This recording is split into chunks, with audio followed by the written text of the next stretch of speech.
the things that you kept from the inside pala will somehow resurface. So it resurfaced when I went to med school. Kasi sa med school, anak ng mga ganito, anak ng ganyan, hindi ka nakakasabay. You mean mayaman? Yes, yung mayaman sila. Maliban doon, magaganda sila, ganito sila. Parang there were always comparison. And ito pala yung mga bagay na trinay kong i-cover up in elementary and high school. Kasi nung college, it was all fun. Tapos, I had to like keep it under rugs, and then it resurfaced when I went to med school.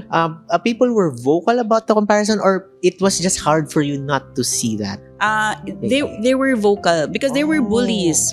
You know, bullies happened when you're outside home, and in ICANN, it was home. So I went out home. Bawal sa atin yun, Oo, diba? bawal sa atin yun kasi we were loving, we were sensitive, ganon. So tapos suddenly, iba, you know, you will meet people, and at that time, since I was trying to grow mature, I realized na parang I was trying to prove myself over and over and over again. Tapos, yun, kasi hindi ko pa nga tagakilala ang sarili ko. Hindi ko pa na-reach yung maturity na meron ako ngayon.